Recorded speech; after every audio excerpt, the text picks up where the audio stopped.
Big show today. We're talking about the Goodyear tire test, Lee Diffie calling NASCAR races and what this shakeup does to the NASCAR broadcast moving forward, plus some international stars coming back into NASCAR, and oh, by the way, more horsepower news and the real reason why NASCAR probably isn't greenlighting 1,000 horsepower this weekend for Bristol.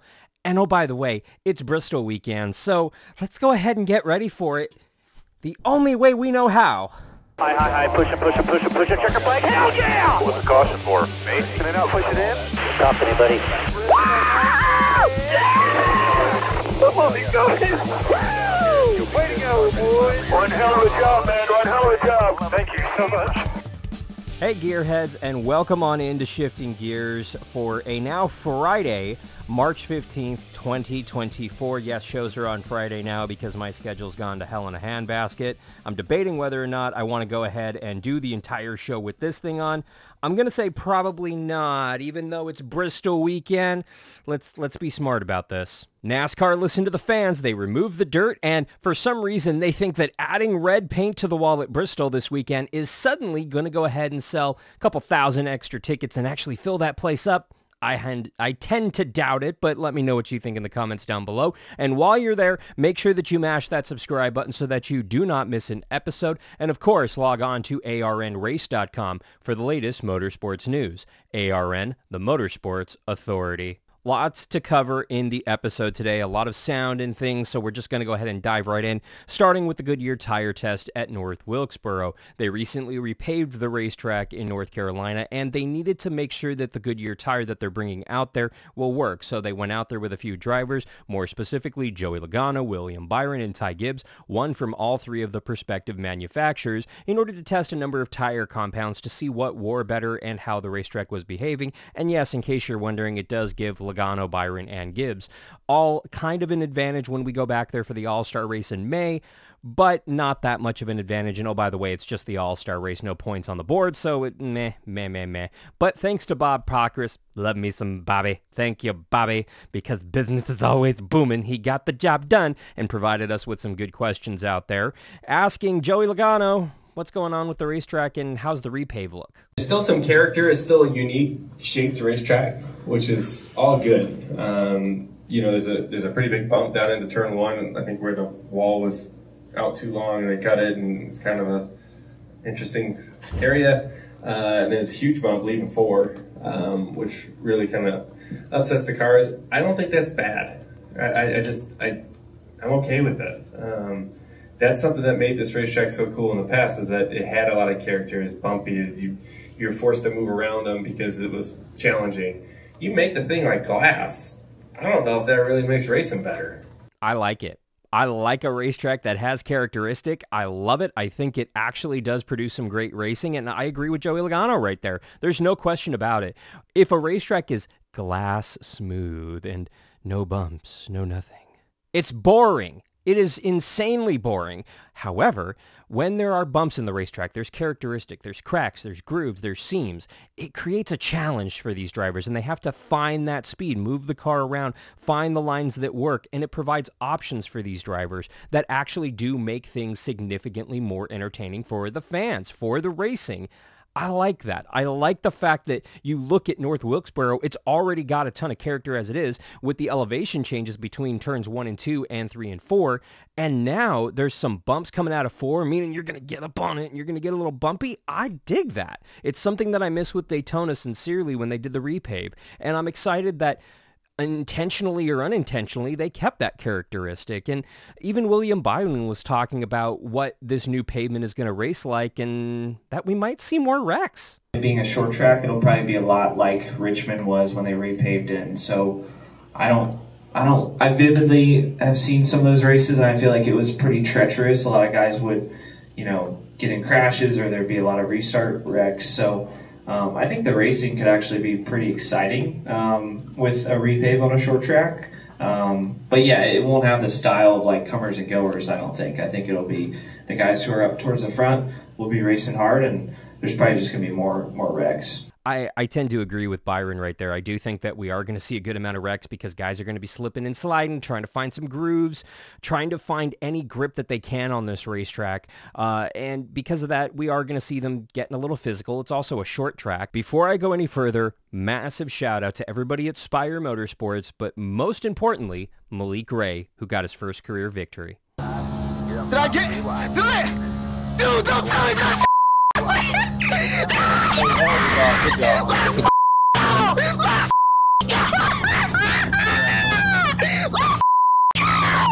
Let's go, baby! Let's go! Let's go, baby! Let's go! Let's go, man! Let's do it! I'm finally find one of these things, man! I'm crying happy tears. Like, oh man, like I'm so jazzed for this guy, man. I love that raw emotion. You've seen me get a little emotional at big wins, but damn, that was cool. And it was a great finish out there at Atlanta. I mean, the iRacing Coca-Cola Series is continuing to put on an amazing show. You need to check those broadcasts out. They broadcast on the iRacing YouTube and the eNASCAR YouTube accounts. Go check those out. They're amazing. Something that kind of shocked the internet, and it didn't shock me at all, Lee Diffie is going to be jumping up into the NBC broadcast booth after the Olympics later this year to broadcast those races, call those races for NBC for the Cup Series, with Rick Allen stepping away for whatever reason. I think what this is I think it's Lee Diffie getting his feet wet back in that booth with the NASCAR team. I think they're trying something out for 2025 and beyond, I think, really. And it leaves the question, is Rick Allen going to be stepping out of the booth permanently in the coming future? I know he's been toying with the idea himself for personal reasons, and I wish him nothing but the best. I think he's great. At least he was. I think, unfortunately, he's in the latter years of his career at this point, which is disappointing, but it happens to the best of us. And I wish him nothing but the best. I think Lee Diffie's going to do a great job. It begs the question, and it begged the rumor, ooh, is he going to be jumping into maybe the other booths, maybe for the Amazon broadcast or maybe the CW broadcasts? Maybe those broadcasts haven't been filled yet. I know NASCAR loves Rick Allen. I know that he has a good relationship with them. So maybe he's going to retire. We don't know. I think it's something that he's still kind of pondering, and we're going to have to wait and see ultimately. No surprise on this one. Kobayashi is going to be back in the number 50 this time for 2311 in a third car out of that team, with him racing out at Circuit of the Americas here in just a few weeks' time. He made his debut in the Cup Series in the number 67 for 2311 last year in 2023 and finished 33rd at Indianapolis Road Course. So, listen, the NASCAR Cup Series is a whole other beast in and of itself. You can compare it in passing to other forms of racing, but nothing's like it. And because of that, these cars are different. The competition is very stiff, very competitive, and very aggressive. And I'm interested to see what he does in his second go-around, and I'm more interested to see what 2311 brings to the racetrack with him, knowing that you have Tyler Rennick and, frankly, now Bubba Wallace, who actually is becoming a better road course racer. So what does that look like with that third car there being kind of the experimental car? We're going to have to wait and see.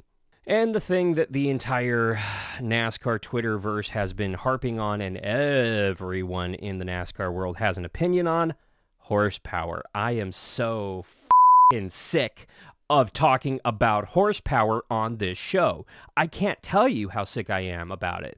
But let's actually break it down here because my head already hurts, so let's go through it methodically and play clips and break it down the best we can here. Let's start with Kyle Larson, who was on the Dale Jr. Download talking about a number of things, including going to the Indianapolis 500 and the Coke 600 double this year, but also the fact that you can bring 1,000 horsepower to the racetrack this weekend.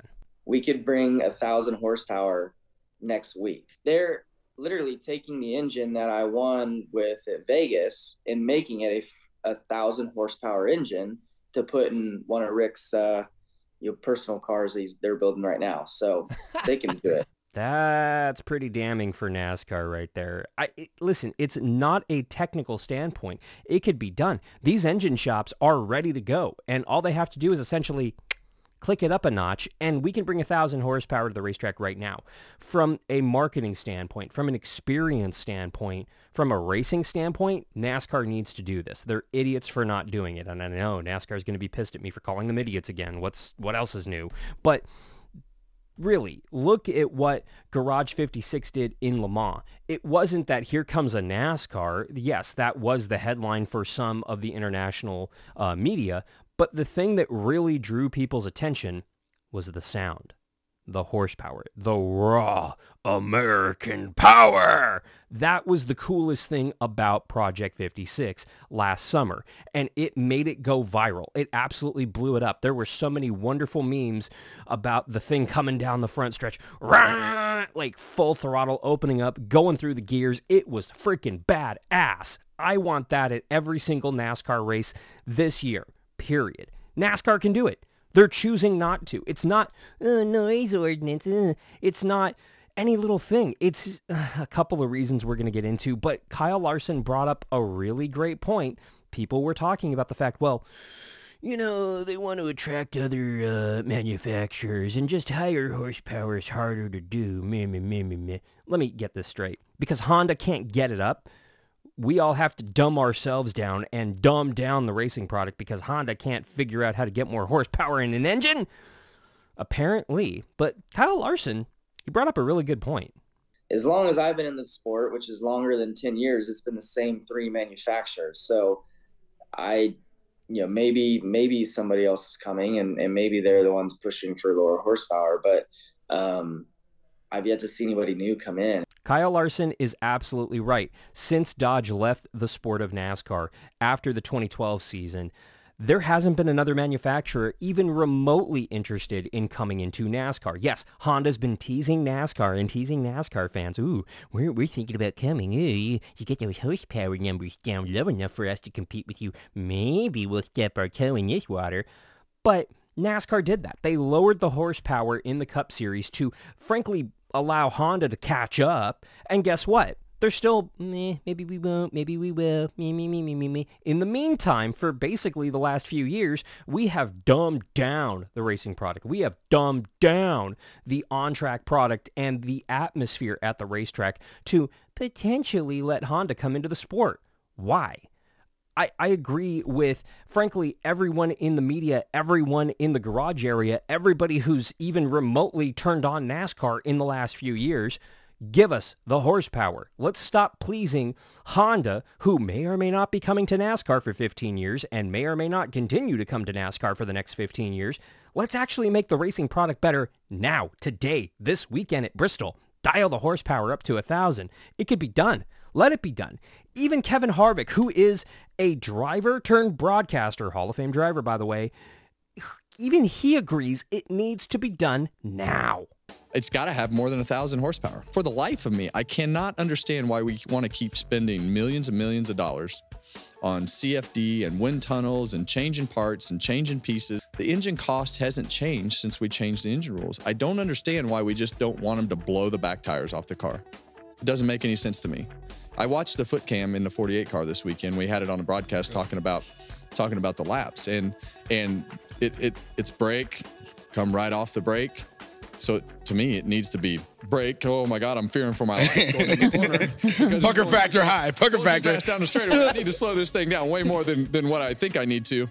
I am all for that. These drivers should be, they are terrified getting in these cars, but they should be more terrified to put their foot down all the way and actually open up 1,000 horsepower on the racetrack. That should be a moment for them. And it's not right now for a lot of them. Right now, you can mash the gas down and you're not going to spin those rear tires. And yes, there are a lot of factors that go into this. And let me be clear. Dialing these engines up to 1,000 horsepower this weekend is not going to suddenly overnight make brilliant racing. There's a lot of other factors. There's a lot of other, frankly, problems with the Cup Series car that need to be addressed. But fixing the horsepower is a big damn chunk of this problem and this puzzle that needs to get solved. And NASCAR can do it, but they're choosing not to. And hey, we did get a little bit of insight because Brad Moran he's the NASCAR Cup Series managing director, went on SiriusXM and defended everything that's happening, including the fact that all three of the manufacturers need to get on board. Once we open up the horsepower, we have to have all three manufacturers obviously on board. As soon as you open that up, there's going to be development, there's going to be reliability issues. He's absolutely right. Yes, you do need to get all of the manufacturers on board in order to make this change, but for the most part, all of them who are currently in the Cup Series are in agreement. But one manufacturer that's not currently racing in NASCAR, nor have they ever raced in NASCAR, nor have they made commitments to race in NASCAR, might not be down. The number we're at seems to be where we want to be to try to, get potentially new manufacturers interested. And if we start getting away from that number, it can create problems in that area. Again, do we really want to please somebody who's not here and piss off the three manufacturers that are here and have been here for decades in some cases and put on a better product? I would hope so, but NASCAR is choosing not to do this. But why, you might ask? The cost. Even though current engine bills are exactly the same as they were when the horsepower was significantly higher. So it's not saving team owners now on the engine budget, but maybe using the engines longer. That's the reason, yes. I have another theory altogether, though.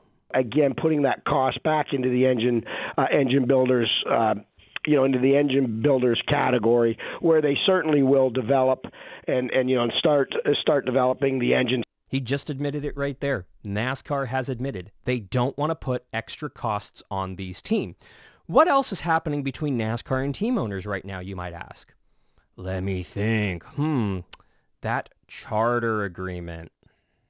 Yeah. Look at it this way.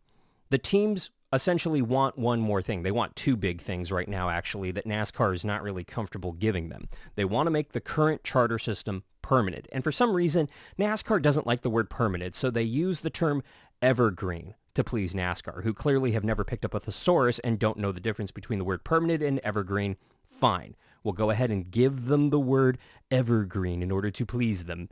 Yay, NASCAR. However, there's one more glaring thing that the team owners want, and in some cases need, in order to continue to survive in the sport of NASCAR, that NASCAR themselves doesn't want to give up. Anybody know what that might be? The ever almighty dollar. This is the big problem. This is the big push. The teams want more of a payout. They want a bigger chunk of that TV money that NASCAR just got to these teams so that they don't have to rely on sponsor dollars so much. Now, NASCAR, Mr. France, they don't want to give up their money. They're holding on tight to that money, and I don't blame them. To be frank, it's not like they're collecting billions of dollars a week and just putting it into their jets and their islands. No. NASCAR, yes, the people within NASCAR are wealthy, but they're not, Bill Gates or Elon Musk level rich where they're just throwing money out there and blasting themselves into space for funsies. No. It costs a lot of money to put on these races. It costs a lot of money to pay taxes on all of these racetrack properties that they own, to upkeep these properties, to make sure that the facilities are upkept. Paint on the walls is just the bare minimum of things that need to get done. Things like electricity bills, utility bills, those are in the millions of dollars every year, admittingly. However, we need to sit down and openly say it, and I'm gonna, and NASCAR is gonna be pissed. I might not go to another race ever again, but I don't care at this point. NASCAR does not want to increase the horsepower because they know that it's inevitably going to put the cost of these engines even a smidge higher. And because of that, NASCAR is doing anything they can to lower the cost of the sport, because ultimately they don't want to give these teams more money. So they're trying to find every little cost-cutting measure that they can anywhere on the race car in order to prevent giving the teams more money in order to survive in the sport. It is absolutely ridiculous. I see the thought process, and it's wrong. It's stupid, but I get it. This is an expensive sport. You have to cut costs wherever you can. This is just not the area to do it in right now. Now it is time for my favorite part of the show, where we get into some hot takes. More specifically, your hot takes from the comments down below. If you're new to the program, you can go ahead and leave your comments or your hot takes down below.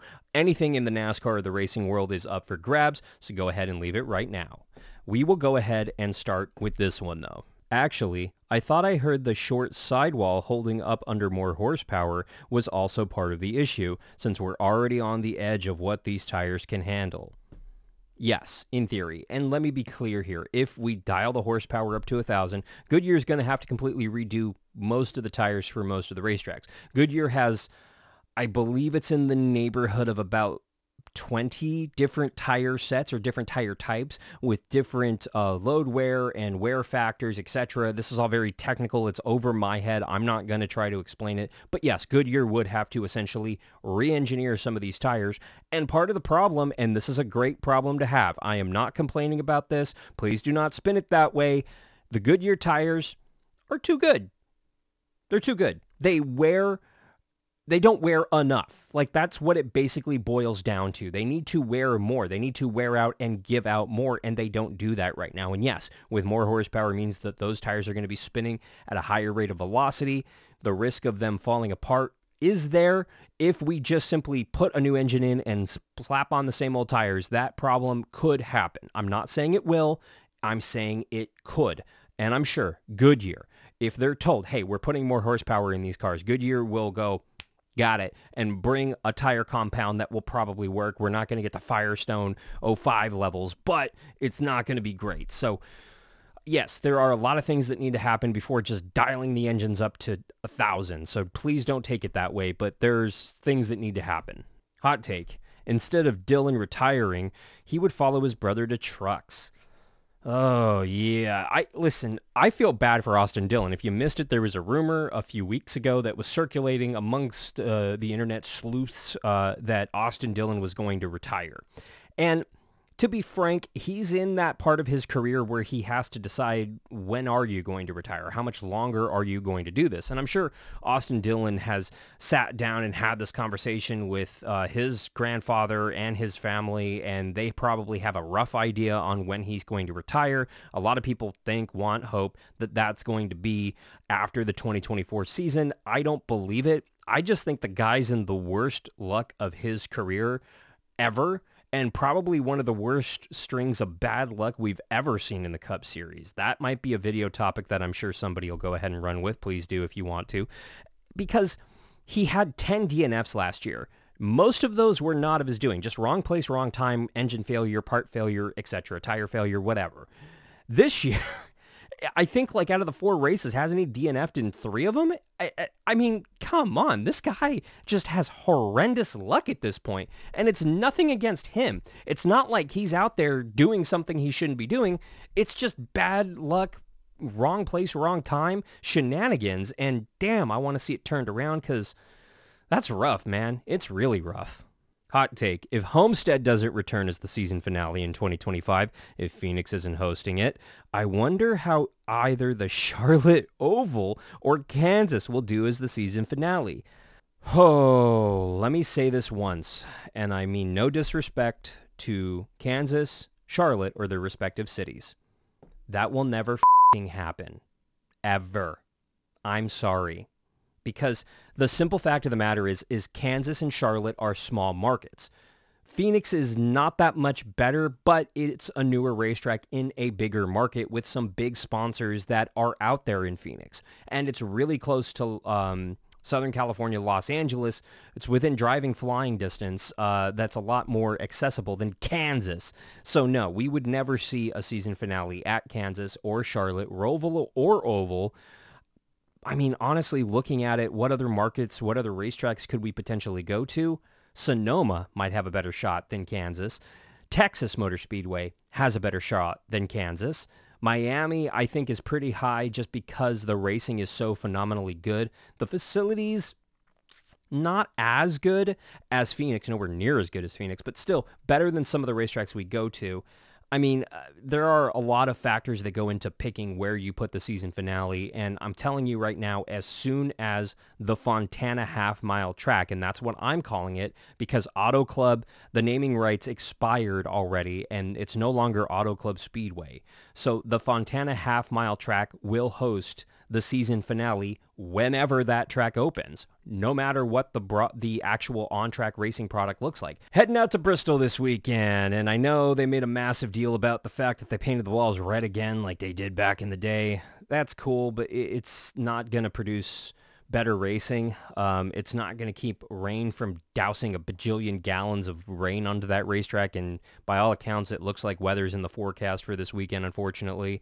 Hopefully it stays away, but until they get a roof on that thing, this race shouldn't be it this weekend. We should be going to Bristol sometime, maybe late April, early May. I'm just saying NASCAR needs to rework the schedule, get us out of the Tennessee area in the heart of rain season. I'm just saying, guys, it's not that hard. And yeah, the dirt was cool, but nobody's going to this race this weekend, unfortunately. And hopefully it's a good race. I really, really, really do hope it's a good race, but break out the rain tires. It's going to be a long weekend. But let me know what you think in the comments down below. What do you think NASCAR should do with this spring Bristol date? Dirt, concrete, move it to another weekend where it's not going to rain. Or better yet, just give us a second Bristol night race, baby. Is that a bad thing? I don't think so. Just saying. Let me know in the comments what you guys think. And while you're there, make sure that you mash that subscribe button so that you come back for the next video. And of course, log on to arnrace.com for the latest motorsports news.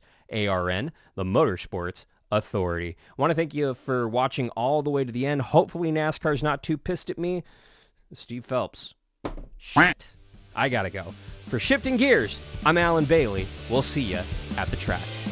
Steve, not sorry.